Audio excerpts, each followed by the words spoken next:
Hi, everyone that's joining us. My name is Kati Jazz Gray-Sadler. So I am really going to ask you to refer to me as Jazz because that's what the people call me that like me. And I'm going to assume everybody that's tuning in tonight likes me.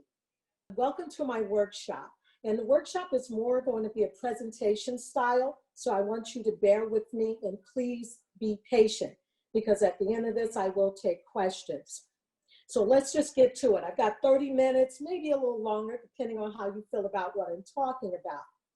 So this particular, I'll say presentation, I'll say conversation is really about, can you hear me now? And it's a conversation about racism. And of course, everybody tuning in, you've heard a lot about racism over the last few weeks, and particularly after Mr. George Floyd was brutally killed by a police officer in Minneapolis. So I'm not going to talk a lot about that, but what I want to talk about is how it impacts Black families, not just that scenario, but many, many scenarios leading up to that. I'm no expert, so please, any information I share with you is from my personal experience. So when it comes to being a certain kind of expert, that is a Black woman, a mother, and also a grandmother, I'm very proud of that fact. I'm an expert at that. But fixing racism, I'm not an expert. So let me talk about how racism has impacted me as a Black woman, impacted me as a mother and a grandmother. I have a son who is the co-founder and visionary behind this organization, 50 Shades of Purple Against Bullying. And it's a true story. You can take notes, you can record it, true story. And so my son was horribly bullied. And don't ask why, because there's no excuse for that. And he was about 8 years old. And he was bullied by his school teacher, third grade. And not for any other reason other than singling him out as a rambunctious young Black child. And what she would do is punish him for being rambunctious. And she would hold him out in front of the classroom and say in front of the class, this is not what you want to be. This kid probably won't live to see 15 because kids that look like him, meaning Black, typically don't live to see age 15. Now, my 8-year-old child is hearing this. And I will say this happened in the Philadelphia public schools. Unbeknown to me, this was going on with my son. So she did a few things. She traumatized my child, and she also gave license to other children to bully him. And he was profoundly affected by that. And I actually didn't know how profoundly affected he was. And I did advocate for him, as most parents would do for their child. So I'm going to fast forward that story. I don't want to spend a lot of time in that space. So that happened a very long time ago because my Trevor is now 26 years old. But as he was preparing to graduate from college, and I asked him, like most parents, what do you want for graduation? And I'll be honest, I thought he'd ask me for a car or a fancy trip, something. But that's not what he asked for. He said, Mom, if I could have anything, I'd want to share you. I'm thinking, okay, he's buttering me up for something. He's got to have something else behind his mind that he's really asking me for. Then he went on to share something with me that I had no idea. He admitted that there wasn't too many days to go by when he was that 8-year-old little boy that he did not contemplate suicide. You see, I'd be a different kind of statistic standing here before you today had he followed through with his plans. I had no idea, and I thought I was incredibly close to not only that child in my life, but the other 2 children I had given birth to. So for me to hear that from my son as we're preparing for him to graduate from university, I was gutted. I was absolutely devastated. And then I knew I had done something wrong. And what I had done wrong as a parent was I had assumed that he was okay. He admitted that there was a lot of sleepless nights and that the trauma behind what he experienced as a child was still with him as an adult. And so that began the birth of this organization. And I recognized that there are a lot of Trevors out there, and I just didn't know how many.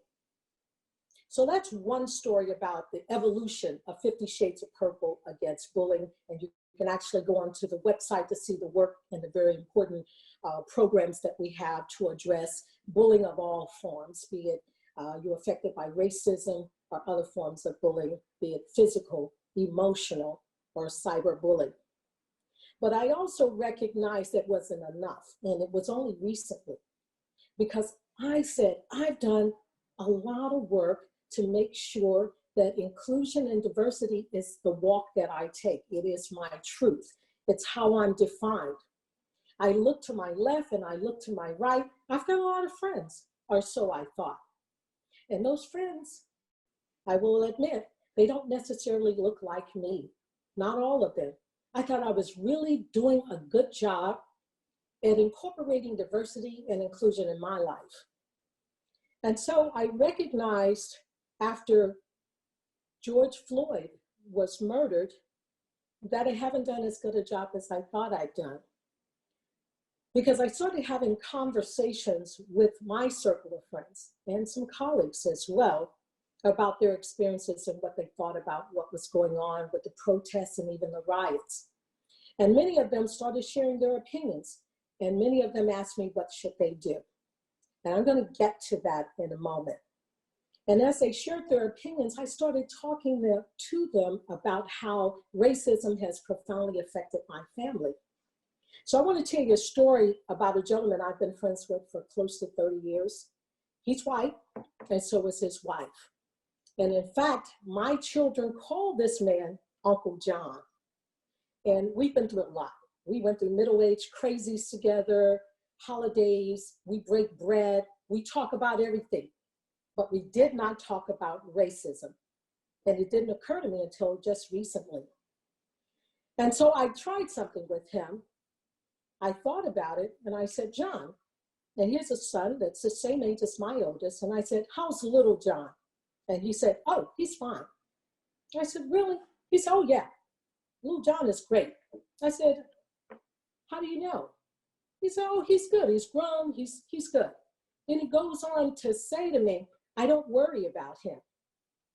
I said, okay, when was the last time you spoke with him? And he went on to, maybe you hadn't talked to him in a couple of weeks. He had the confidence as a white man to know that his son in his 30s was okay. He was just fine. And I said to John, I said, do you know I talk to my kids every day? He said, every day? I said, yeah, absolutely every day.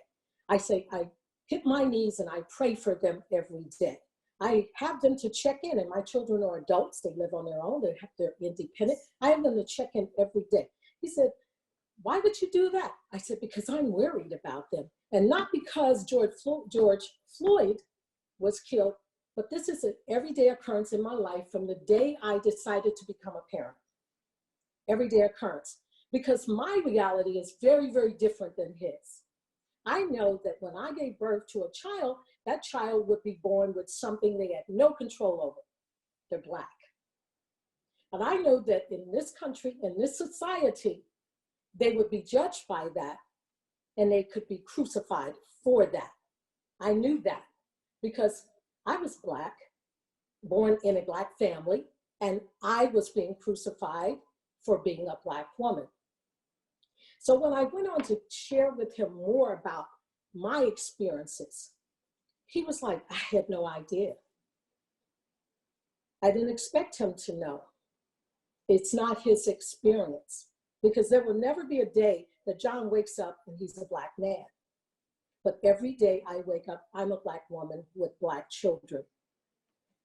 John is a very conservative thinking man, and he absolutely doesn't think that there is a problem with racism in this country, largely because it is not his truth. It's not his walk in life. He may be ignorant to reality, and absolutely so. In conversation with him, I realized that. But the reality of it is, this is a man that's been in my life for close to 30 years, and he didn't know how troubled I was and the impact that it had on our family. I also want to say this.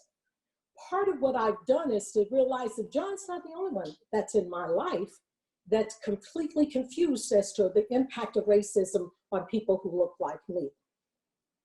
You see, keep in mind, A lot of times we're tokenized. We may have white, or if you want to call it Caucasian friends, they may have one or two Black friends. I call that being tokenized. When they look to their left and to their right, the ones that they have in their life are one they feel safe with. They really haven't reached out beyond their immediate circles to embrace people into their circles that don't think like them. And the ones that do, they embrace. But we also have a responsibility as well as Black people to not be part of that. So we'll talk about that as well. The other thing I want to bring up is something that is very, very troubling for me as a mother.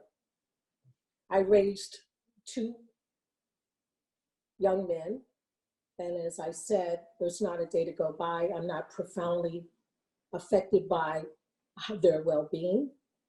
I don't think about how they're doing in life. So I have reached out to people who I care about. And I started asking questions and inviting them to what I call the inclusion table. And I thought that my table was always very inclusive. But I found that it may not be as inclusive as I thought it was. It can't be just inclusive of race, because at my table, people of all walks of life come to my table. But the problem with that is honest conversation wasn't happening. So we got real comfortable with one another. We wouldn't have out loud conversations about politics or religion because we thought that maybe those are sensitive conversations to have in mixed company. But those are just the conversations. Those are exactly the conversations that we need to have with people at our tables. We need to have uncomfortable conversations. We need to push the envelope. We need to make each other feel uncomfortable, because I can tell you now, my Black girlfriends and guy friends, I can make them feel uncomfortable by having conversations that may not fall well in their ears. And I don't have to worry about the relationship being damaged because of those conversations. So why is it I thought I couldn't have those conversations with my white friends? Question I'm asking myself.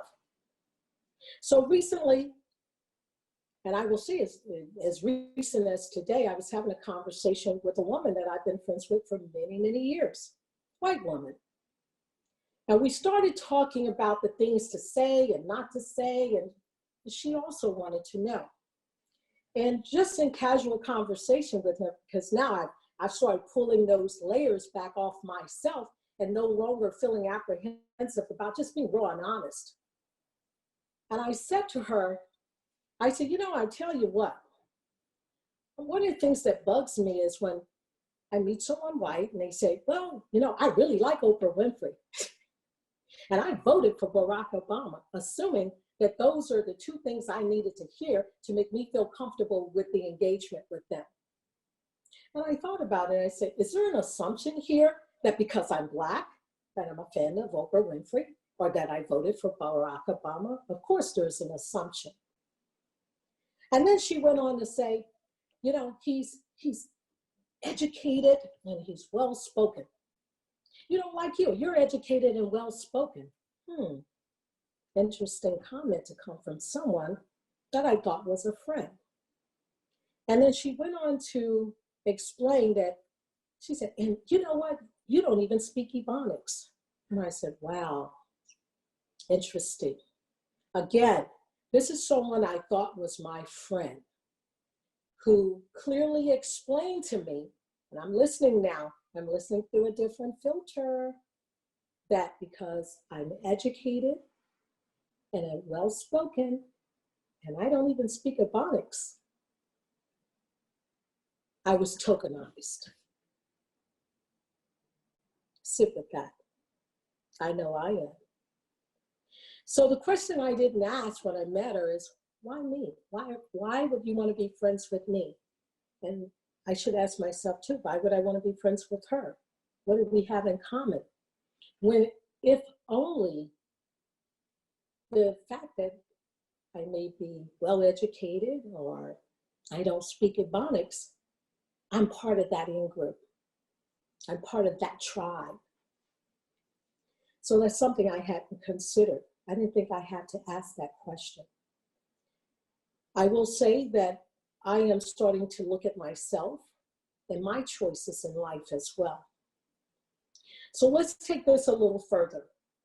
And let's talk a little bit about how it so profoundly hurts Black families, but not just the Black families.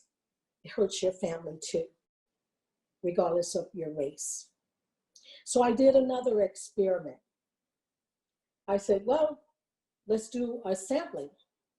I'm a numbers person. And I identified 41 people. And I asked them a plain and simple question. And it was intentionally designed to be a closed-ended question. The question I asked them is, do you believe that there is racism in America? If yes, how do you know? And I limited their responses to being because of your personal experience or your exposure to media, be it social media or television or radio. If no, be it your personal experience or your exposure to media. Interesting enough, the responses were not surprising on one level, but very, very surprising on another level. All but one agreed that they believed that there was racism in America. However, the divide between the individuals I surveyed was 21 white, and the balance were Black or identified as biracial. There was 3 that identified as biracial and 1 identified, of course, I will say as Asian. And interesting enough, not one individual of the 21 believed that there was racism in America because of experience, because of personal experience. They all agreed that they believed that racism existed in America because of their exposure to media. It was not a personal experience of them. There's in every single Black and biracial, as well as the Asian individual, said it was because of personal experiences. That's deep. That is deep. But I also want to say this. Of those individuals, I've taken it another step. I've asked them to join us on this call. I asked them to listen in. None of them had any idea about what I would say. Some may join because they're not aware of what I would say, and some may not because they feel they know me that well. And I will circle back around to each and every one of them, even if they're not able to be on the call tonight, to have this level of conversation with each of them. So remember I said that the white individuals, 21 of them that I asked if they believed there was racism in America, all said it was because of their reference with social media, their reference to media, what media has portrayed on television, but no personal experience. So when you see television and you hear radio and you're on social media, what's being portrayed is the only point of reference you have. That's very, very sad.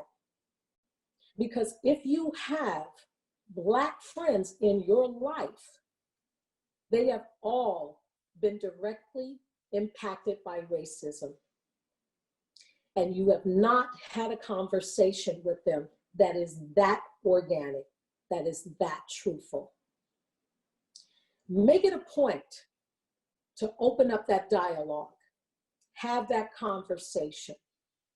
If you're identifying these individuals as being your friends or your colleagues or anyone that you care about, open the door to the conversation. That's on both sides. That's if you're Black and if you're white. Open that door to that conversation. Be okay with getting uncomfortable with that conversation. And don't prepare yourself to hear through that kind of filter that says, well, I'm not a racist because I like Oprah Winfrey. I'm not a racist because I got a Black friend. I'm not a racist because I dated someone outside my race. Don't make a mistake to believe that that makes you a non-racist. Get uncomfortable. If we're going to change what's happening in this country and around us, we're all going to have to get very, very uncomfortable. The trauma is real. The fallout is real. If you have children, grandchildren, make sure that inclusion is the order of the day. So let's talk a little bit about what that inclusion looks like. That inclusion also looks like not having one or two Black friends. It also doesn't look like tokenizing where you've invited a Black friend to sit at your table at a gala. That inclusion looks like making sure when your children have play dates, you've invited children in that may not look or think like your kids. It means that you get to be the welcome wagon when you have a Black neighbor. It means that in your place of employment, if you see something that's wrong, say something. If you see a colleague being passed over for promotions, say something. Your voices are quite powerful, more powerful than you think. If you really want to start to change and shift how the thinking is around racism, what it is and what it may not be. And that friend that said, you don't even speak Ebonics, that was very, very, very telling for me.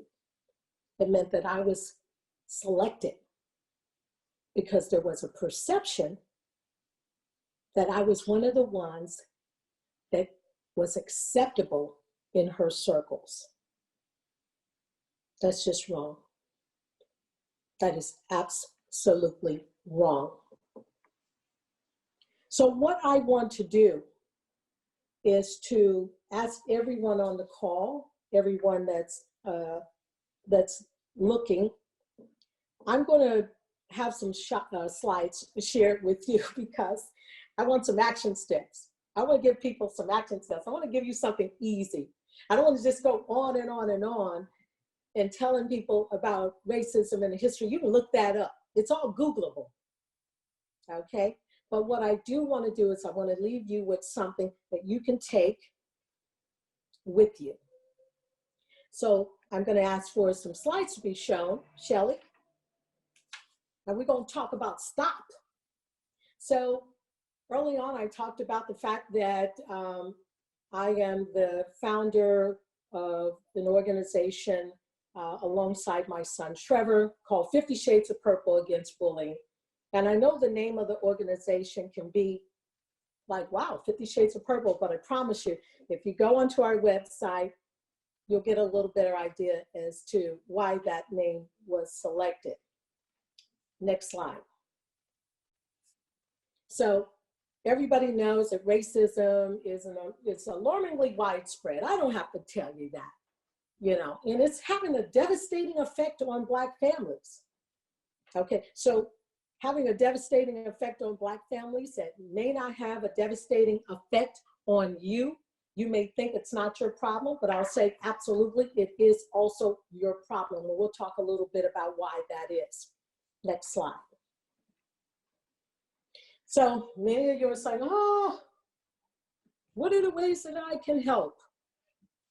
You can help in a number of ways. So I'm going to leave you with an acronym, okay? This is what you can do to help. And I'm going to show you the next slide. You can stop. You can absolutely stop. You can stop. S is for systemic racism. It's not okay. T, tokenism. That's when you invite one or two people into your group so you can give the appearance that you embrace diversity and inclusion is not okay. oppression is not okay. P for privilege, white privilege, it is not okay. So as you're walking through your day and you're embracing the world around you, you may be a gardener, you may, be a teacher, an educator, a lawyer, a doctor, bus driver. Stop. Remember that acronym, just stop. Look the person in the eye. Welcome them with your body language. If you truly believe that systemic racism, tokenism, oppression, and privilege is not okay, you can welcome them and you can begin to welcome the change. Next slide. So let me give you a few little inclusion challenges. Just make sure at your table, everyone at that table, if they look like you and think like you, you're failing yourself. They should not look and think like you. And when you get them to the table, listen without preparing yourself for a response or defense. Be open to new and different voices. And the third thing you can do at your inclusion table, do not ask what you should do. Come up with your own plan to change what's going on around you. That's the inclusion table. That's the challenge. It's a beast. It's a brutal and brutal and brutal and brutal beast.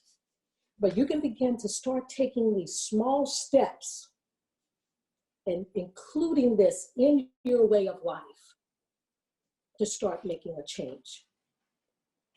Next. I want to thank you for listening to me. I want to thank you for watching. So right now, if you have any questions, I'm going to ask Shelly to share them with me, and I'm going to try to address them. I don't have all the answers, so be gentle on me.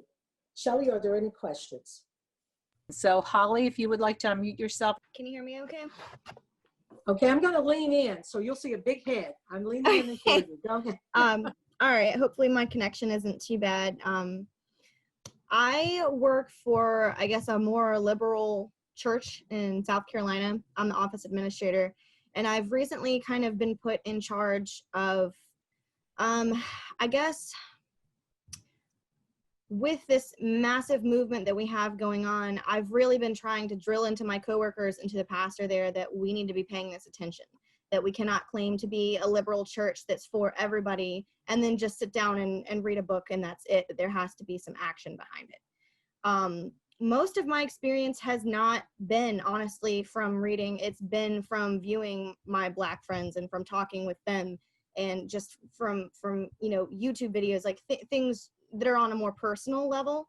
I've personally not experienced racism myself. I've seen it happen to others. So I guess I'm trying to figure out a good way to go about accumulating resources that I can share with others to sort of not only share knowledge, but help people be more likely to take action. I guess being white, I was not really, not that my family was per se racist, but I wasn't raised with that kind of awareness, I guess. So oftentimes finding material is more difficult because I don't know where to start. I don't want to just click on the first thing I see, obviously. So I'm willing to do the research, but I guess, I don't know, I feel like I need someone that knows a little bit more than I do.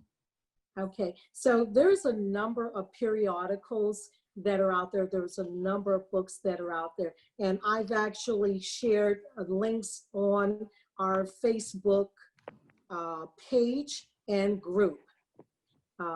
Those links are available to you. So I would ask that you go to FSP Against Bullying on Facebook, and you will see the links to a number of really, really great periodicals.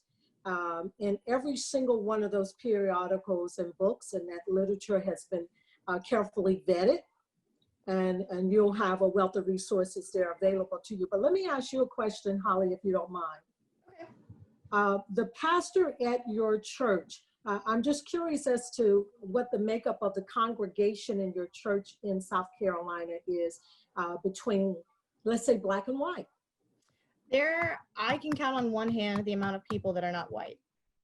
It's a congregation. It's actually, sorry, I live in South Carolina. It's in North Carolina, but it's a congregation of about 200 people. It's a fairly wealthy. They're an okay to do church.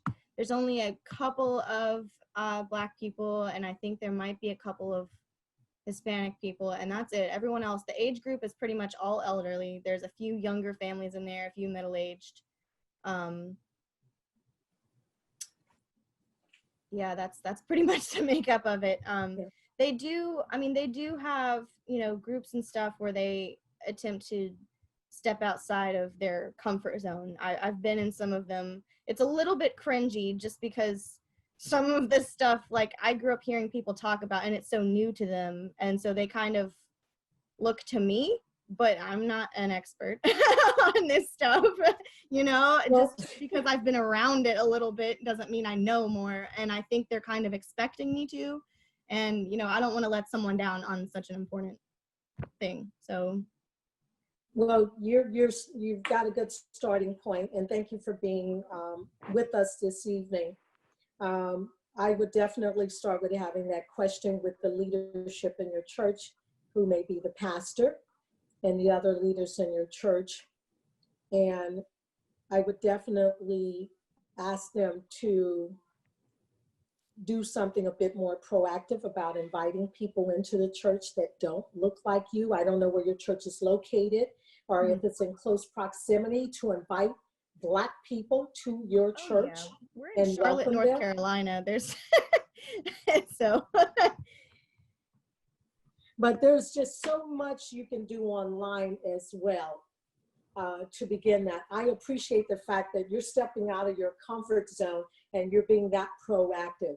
That is fantastic. I would love for you to visit our website and access some of the resources that we have available to help you start building those alliances right there in your church as well as your community. Will that work for you?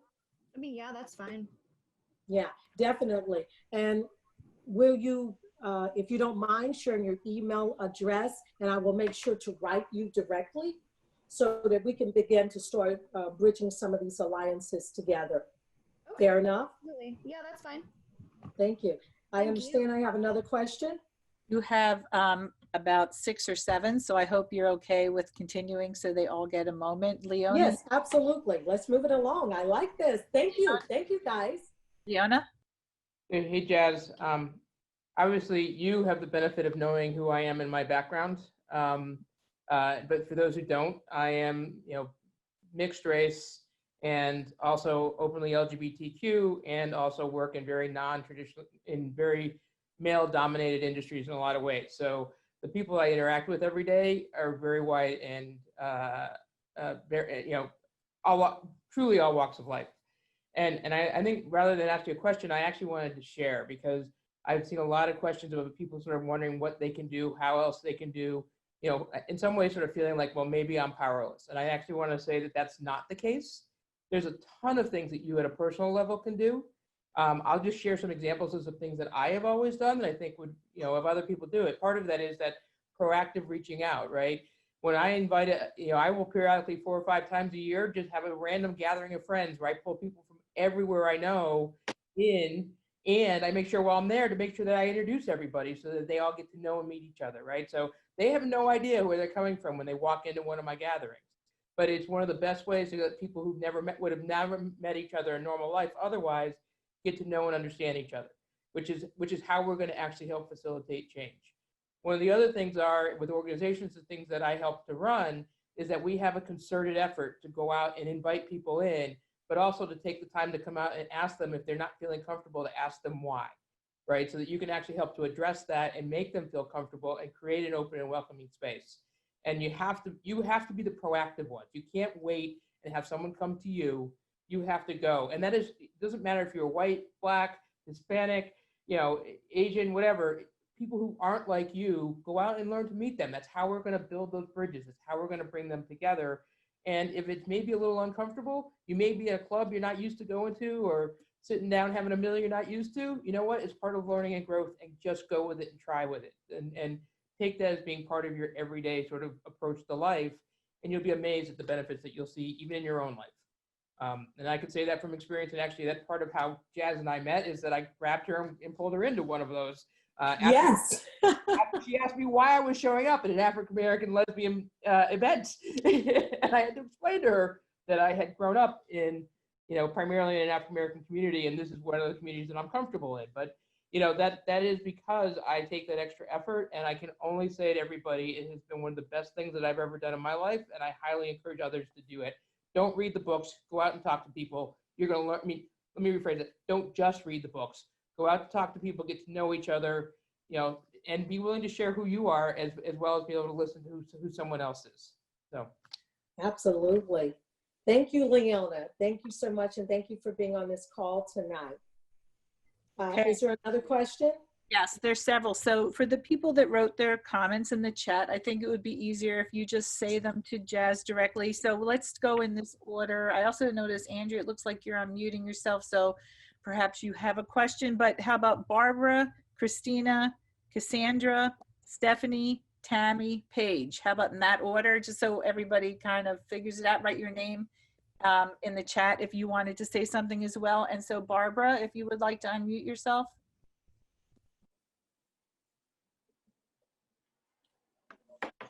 I did it. Hi, I'm Barbara.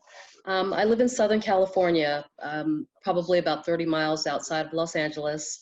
And I live in an area that's predominantly white. It's about African Americans, about 3% of the population. And I do get the question a lot. I went to several rallies here. I didn't realize how, you're working all the time and living your life. We have a community page, and there were so many things that were so racist on the page that it just really bothered me, because who knew? I know we're a very small part of the community. So when we had the rallies on Saturday, Thursday, Friday, and Saturday, they were very peaceful. The biggest problems were the people who were coming up, who were screaming at us. So I had a gentleman, a pastor from a church, ask me, like you said, don't ask, what can he do? One of the things that I want people to understand is, stop discounting our feelings. That's a big for me. If I tell you it happened, I'm pretty reasonable. I'm older as well. I'm pretty reasonable. And if I tell you it happened, don't discount. That would be like if I had never had children, to have a pregnant woman in labor and me saying it couldn't possibly hurt that bad, because each of the things that happened, they hurt so bad. And I think the reason we have this big outcry at this moment is because people who didn't believe what we were saying saw a man die. And I've been telling people that for years and years. So it's like, oh my gosh, they weren't exaggerating. This actually does happen. And I appreciate it, because it has made a lot of people self-reflect and, come as allies, like we have to do better. But like I said, the biggest thing is I feel like a lot of times people discount the things that we say. Most of the places I live, I have children, I have grandchildren, I work, I'm in a predominantly most of the time around white people. And I find a lot of times the stuff that I tell people, they think I'm being harsh, or they discount, like, that didn't happen. I think maybe you looked at it a different way. So the minister that I met, I did tell him that I would love to come and fellowship with him at his church. And as soon as the social distancing is lifted, I definitely do plan to go, and hopefully I can speak and, maybe make some connections there, because I think we definitely need it. I'm just in a culture shock of what I've seen from my community in the last couple of days, last 2 weeks, that I just didn't think.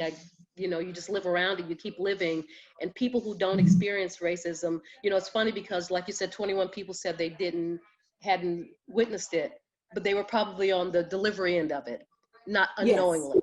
Yes. So they probably like, no, I've never experienced it, but you've delivered it, and I've experienced it from you without you knowing, just from ignorance. Not in a lot of time, it's not with malice. Sometimes it's just with ignorance that you don't know that that's so offensive to me and to my family and everybody that looks like me. But thank you for having this. I appreciate it. It's been very informative, and thank you. Thank you, and thank you for sharing that, Barbara. The next one, Christina? Christina. Hi, everyone. Hi, Christina. Thank You you have for a allowing comment or a question? Go ahead. I have some questions.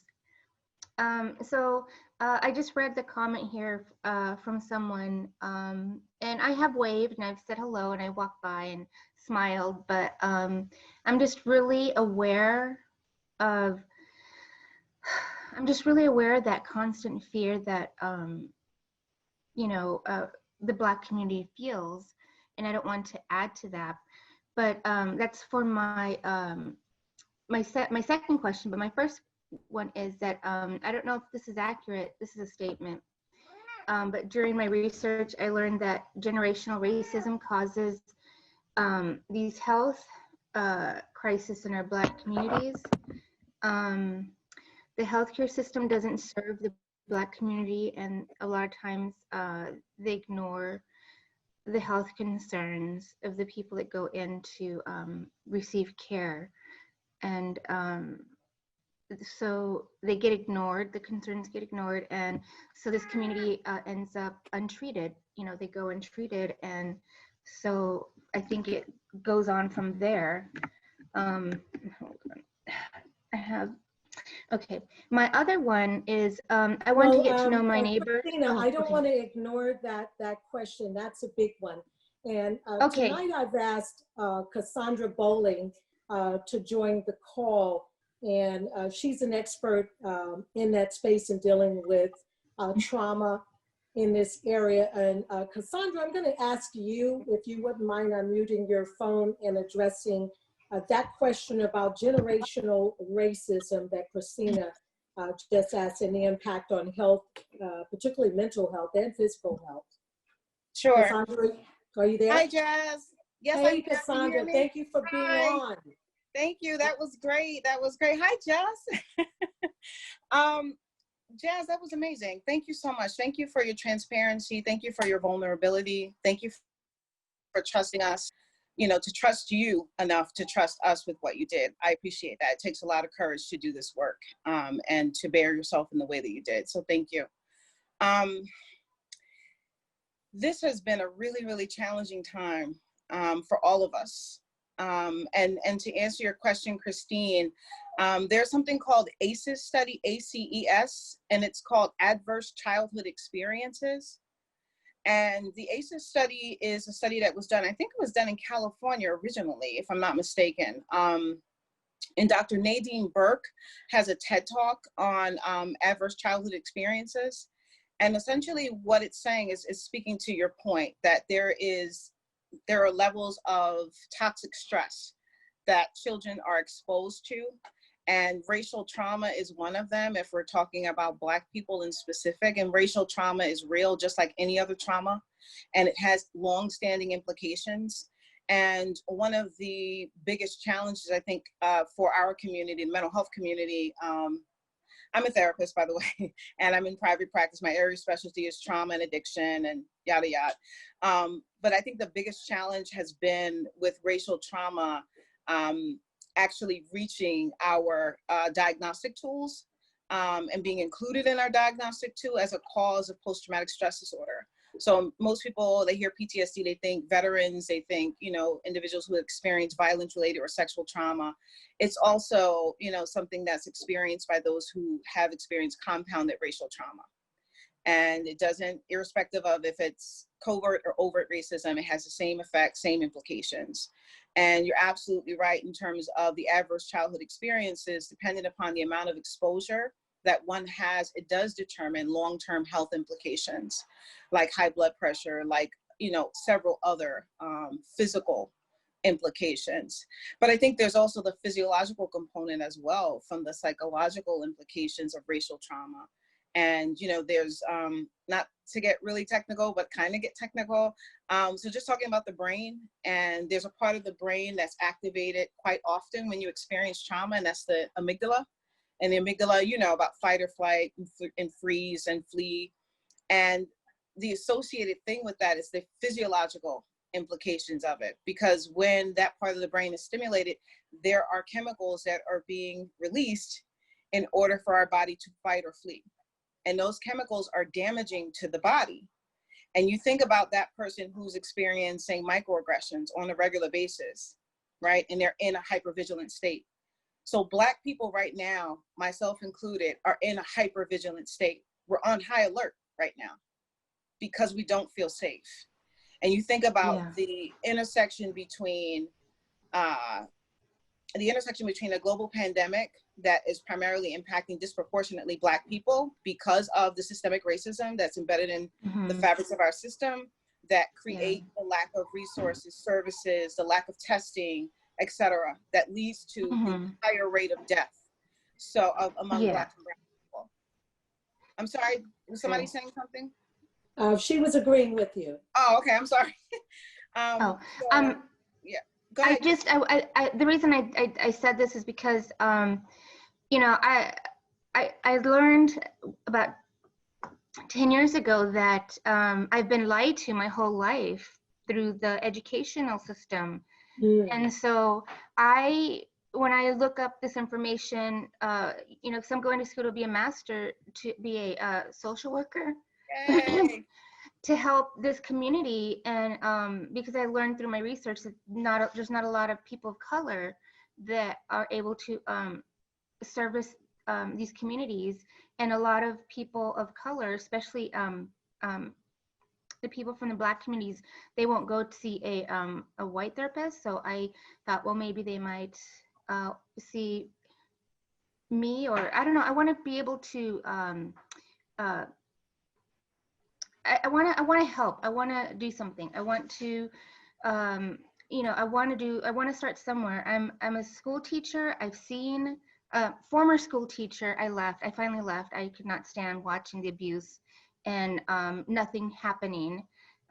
We talk about bullying, and a lot of teachers do not do anything for these kids. And when I was able to see this happen with my own eyes after learning about the school prison pipeline, I think, and that I was able to see it in real life. In real life, I saw it happen, and I got really angry because it's just awful.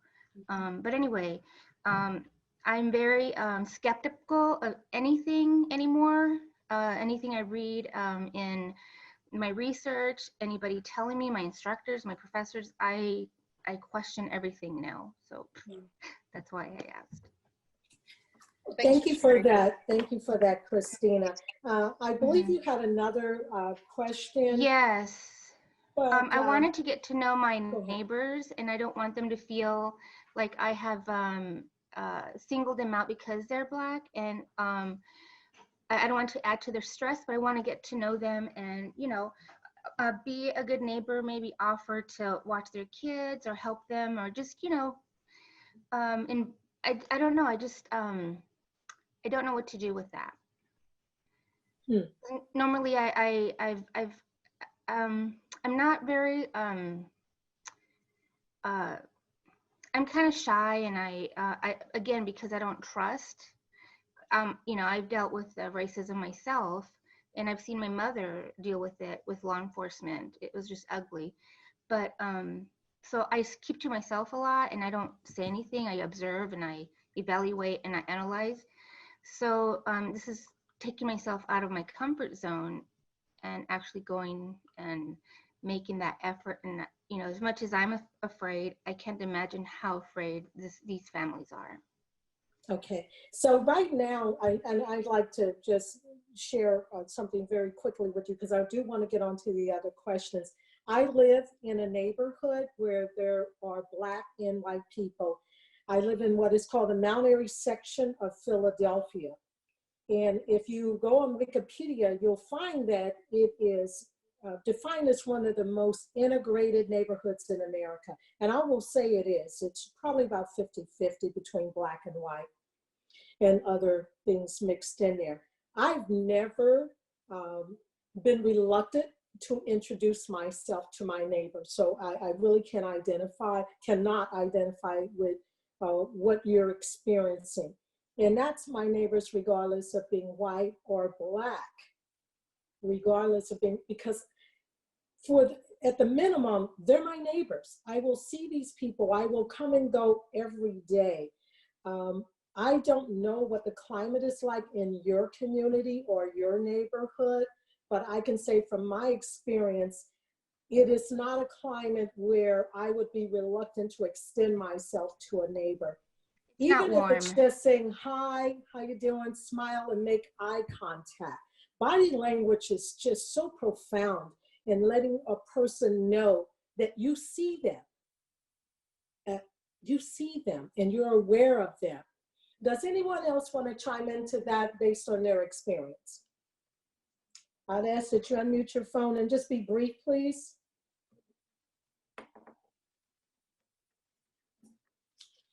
If not, we're going to move on to the next question.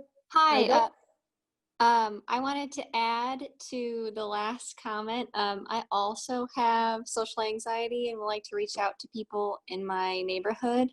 Okay.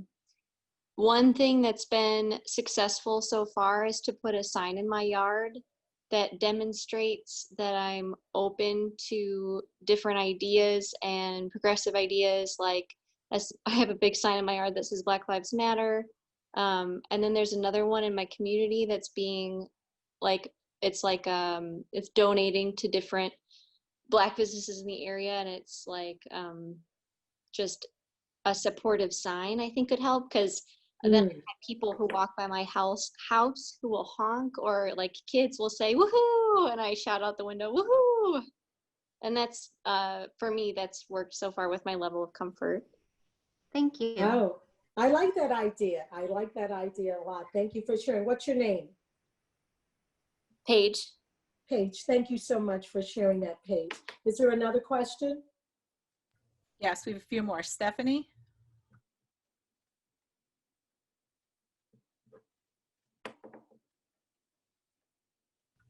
Stephanie, do you want to unmute yourself?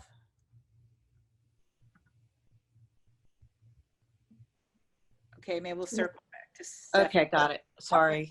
I'm so sorry. I grew up 2 blocks from the Hampton Institute in Hampton, Virginia. I was in a brownie troop with 5 little Black girls. I moved to Mississippi and was shocked by, we were supposed to be segregated, integrated, and Mississippi decided to take 4 of the smartest kids and put them in the white school. So that was my, so you were talking about witnessing racial discrimination, and I certainly witnessed it because, of course, I befriended a girl named Janet who was from the Black school. And we would go to each other's dances, and we would go to the Dairy Queen, and if we were going to be served ice cream, I had to go into the back with her because the sign said coloreds only in the back, and this was 1967. It wasn't supposed to be happening then. This isn't supposed to be happening now. I don't know what happened, where from 1969, it's still 1969. In my heart, it's 1969. My head has also been in the sand.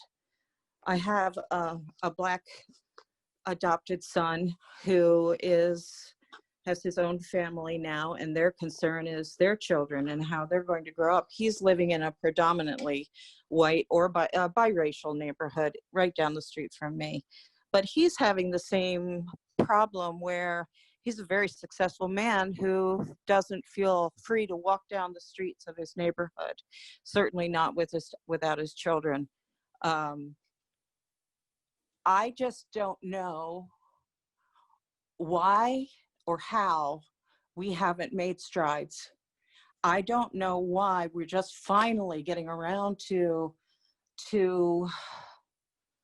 thank God, Black Lives Matter. Thank God. You know, I'm hoping that George Floyd died for us, for all of us, so that we can finally open our eyes and see what's been going on, because we hear the names, but we don't see it. And it's different when you see it. It's different when you experience it. And as a mother, I just can't imagine. I am sick. I'm just sick. And what I'd like to know is, do you feel that journalism, that the news is separating us? Do you feel that we're also being separated by, why do we have to say a Black man or a Hispanic man or a white man did this or that or the other thing? I don't understand that. I don't understand any of it. Yes, I'm I hear you, I went Stephanie. on And I'm sorry, I went on and on. I am feeling your grief, and I'm feeling your pain through your voice. And thank you for sharing that. You can see me, but I cannot see you, but I feel you. And you're absolutely right. The media does play a huge role in our perception of what's going on, but also you have to understand it was the social media that brought forward to light Yes. much of the injustices. What if that 17-year-old girl had not video recorded the killing of George Floyd? We wouldn't be on this call today. That's right. We wouldn't have a movement that is shaking the world. Yes. And waking up the world to something that has been so profoundly affecting us for hundreds of years. Yes. So we have to thank that part of it, but the other part of it, they're spin doctors. They're sensational. Yes. But we have to make sure that we are thoughtful and we understand and we look at the part of that news media that is helpful to us. Yes. It's going to be very important for each of us to start making some sense of that. Does someone else want to add to that? And I also want to be very mindful of our time. We were scheduled for 30 minutes, Shelley. Right. I know we've gone way over.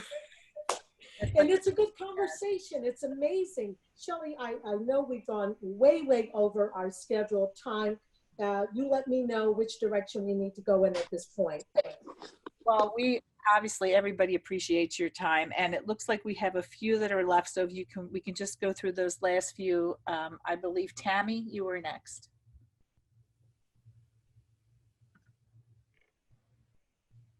Tammy, please unmute your phone. Yes. Samuel, can you take her out? I asked, I live in Minnesota, and so this is hugely troubling because it's right outside my back door. I live 20 miles from Minneapolis, and I have family that lives there, and I work in a school, and kids that I have worked, I'm a nurse, so a lot of kids that I've worked with are living in the city, so this is a big deal for us. I mean, obviously, but I live in a small town that is really conservative, and I'm not alone in feeling that the need to do something. The idea of having a support group or a facilitated group or something in a community, maybe that included parents and children, that had groups for kids maybe at the same time. I'm not exactly sure what it looks like, but it is, it's hard to know where to start to do that. And it's when you're doing it, and I'm white, and I'm in a predominantly white area, you don't want to do the wrong thing or say the wrong thing when you're trying to work inside of a group like that. So when I hear that I don't trust what I hear from my professor or what I hear from this place or that place, and I've immersed myself in a few things, how do I know that I'm collecting the right information if I go forward and do something like this? So I do hear you, and I understand your concern and reservations. And people are really, really looking for what kind of plan can they put in place to begin to move this needle. I'm going to say that it is going to be your responsibility to figure that out. I can tell you now that I would not be in a position to guide you there. And I would strongly recommend that you not ask that of another Black person. And let me tell you why I say that. You sit in a position of so much more power than anyone Black that you would ever know. It is going to be very, very important for you to start having these conversations with other people that look like you, and let them know how concerned and how directly affected you are by racism in this country. And put together a plan, no different than the plan you might have put together to send your children to school, to university. No different than the plan that you might have put together to make sure that you have a nest egg for retirement. It's going to be your responsibility to figure that out. But I will direct you to our website, and I am going to invite everyone to send us emails. We're going to share resources. We will absolutely do that. And I thank you so very much, Tammy, for sharing what you're going through right there. You're in the epicenter of this right now. And I am paying attention a lot of what's going on in Minnesota and some of the movements that they're making to change the culture of the policing in Minnesota. Let me tell you, racism didn't happen in Minnesota on May 25th. It was something that was brewing for decades. Okay, I think we have one more question and then we're going to have to wind down. Yeah, these are the last. So we have Cassandra was going to make a comment. Gretchen has a question, and I believe Andrea might, and I think that should do it unless I missed anybody. And if I did, I apologize. So Cassandra, would you like to go next? Sure. I just wanted to say really briefly that when you think about the global pandemic, that we are collectively grieving the loss of life as we know it. Yeah. So there's anger, there's sadness, there's bargaining, there is denial, there is acceptance. And then there's also a sixth one, finding meaning. And I think that that's where we all are, finding meaning. And I think, when it comes to the recent race-based violence and the racial trauma, that is also collective grief that we are all feeling. People can tap into it that are mothers, that are fathers, that are wives, that are husbands, witnessing someone die, someone losing their life senselessly. So we're all grieving. And I think being able to allow ourselves to feel what we're feeling, the anger, the sadness, tap into it, identify what it's there for, what is it there to tell you? And being able to utilize that to propel you to access more information, to do the research, to find out more. But I think that's so important right now, is that we're trying to get back to life as we know it, and that no longer exists with everything that's happening right now. Life as we know it no longer exists the way that we know it. So now we're trying to create a sense of normalcy. We're trying to cope. Adaptive coping is so important right now, finding ways to cope. I think another piece of it too is, and I just want to say this really quickly because I'm hearing people talking about accessing information. Please have a plan. When you go in to access information, know what you're going in to do. Are you going to go in to watch something? Are you going to go to read something? Do you have the capacity to watch or read something at that moment? Check in with yourself while you're on. Check in with yourself to see when it's time to come off. And when you come off, have a plan for how you're going to take care of yourself. Please. As you're doing your research, we understand how horrific it is. We've had our lived experiences with it, but when you're delving into it, please understand your fragile state, the fragile state that we're all in right now, and take care of yourself while you do. Absolutely. Thank you so much for that, Cassandra. Okay. I believe we have two more. Yep. And we also are getting requests for you to do this again. I'm just giving you a heads up, but I That's won't. beautiful. Thank you. Okay, well, that will be wonderful for our side as well. So there you heard her all. She's on tape saying, yes, she will. Well, you're getting thank you, Jazz, in the comments. Gretchen, thank you for your patience. Would you like to unmute yourself? Cheers, thanks so much. Jazz, thank you again for your time. I guess what I'm kind of wondering, and I know there's not a short, quick, easy answer to it, but in the area where I am, I've seen that there are some white people who are really, truly, sincerely, bottom of their heart, trying to support their friends and Black Lives Matter and other alliances of that such. And for lack of a better word, they're being accused of being patronizing or bandwagoners rather than being supportive. Is there a way better than another where they can show their support and not make anyone feel tokenized or marginalized, or that it's a short, empty promise of support? How do you even move about to start to make things go in that direction? Well, and I'm actually happy you did mention that, because what I've even seen in my own community is where merchants have systematically started putting up signs with the hashtag BLM or Black Lives Matter to protect their businesses. But leading up to that, they weren't embracing diversity or inclusion. They're basically just, as you say, patronizing a situation to protect their investments. And that's very concerning for Black people when we see that. Someone wrote something on social media the other day, and what she said was, we appreciate the hashtags, the infographics that allude to the fact that you may support this movement, that you care about Black lives. Now show us photos of your leadership and your board of directors. No one was willing to come forward and do that. And I will say the same thing to people who are doing it as individuals, not just corporations, but look at yourself. Who are your friends? Who are your neighbors? Who are the people that you're inviting to your table? And that's why I call this the inclusion table. And even if everyone around your table looks like you can begin to change that.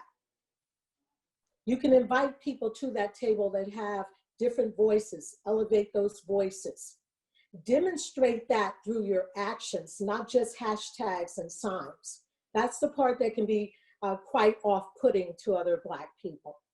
And I hope that addresses your question there, Gretchen. It does, thank you. I think, so I live in Chicago, and okay. We've actually had the experience where it's not just a visual support, where it's been people that have been marching with the protesters and people that have been trying to have these conversations, and you know, on either end of things, of course, it's horrific. But you know, now we're seeing that the whites here are being beaten in their effort to try and support, because they're being accused of, well, you're just out here because it's the cool thing to do, or you're out here because, you know, this looks good, or, you know, things like that. So those are, you know, it's not just a visual, it's actually moved and manifested into the physical. Wow, and that's sad to hear.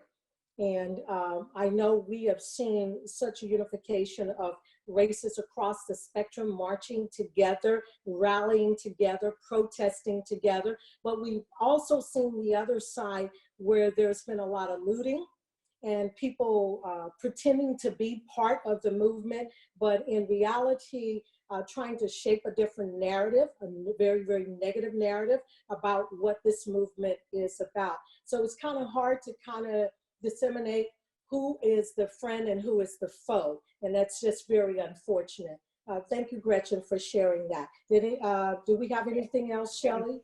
I think we have Can I just real quickly to something you just said? I think the first thing is, if the first time you're showing up in support is at something like a rally or something, people are much less likely to believe that that's why you're there, right? So it's that consistency. And if you hear some flack the first time, well, you know how you change it? You come back the second time. You reach out and you get involved and help make a change with something. But also check and make sure that you're not treating somebody differently when you show up. You should be treating everyone the same, taking time to get to know them, to ask them. Don't assume everybody's the same. Ask them about themselves. Get to know about what the differences are good, but you have to celebrate them. But if you talk down to somebody or you treat somebody different because they're black or they're white or they're old or they're young or whatever, they're going to feel it. You have to go in with an open heart. And if I could tell you, if I got upset every time someone said to me that they didn't like me because of who I was, I would be curled up in a ball someplace. That's the other part of it is sometimes you have to develop a little bit of thick skin and just keep going. So, you know, like I said, I unfortunately lived this way too long in that sense of living across communities. And everybody always says, well, it's them. Well, part of it is, no, it's us. We all have to change how we're doing it, and we all have to make sure. And it can't be a once and magically solved. This is a big problem. You have to show up time and time and time again. You know, I can tell you there's a whole lot of communities that I walk into and people look at me and go, you're not like one of us. And the fifth time I walk in, someone just says, oh, hey, Leona. And that's what I'm looking for, right? So to get to that point, you have to show up. You actually have to do the consistency. You have to put the time and effort in, and you have to respect people when you show up. Oh, wow. Thank you so much for that, Leona. And that's a marvelous way for us to conclude this session. I will say this was scheduled for 30 minutes. And then you guys have been amazing. Thank you so very, very much. I want to thank our host, Girls Night In Online. I want to thank particularly you for your questions. I want to thank everyone that has chimed in tonight. I am absolutely thanking each and every last one of you for feeling safe and trusting me with your questions and trusting me with sharing. I hope to see you again at the next Girls Night In. I will invite you. You will make sure that we have your contact information. And if you have any additional questions, you're going to have our contact information to ask any additional questions that was not addressed tonight. But until then, you stay safe, you stay well. And we're going to have another Girls Night In online real soon. Thank you.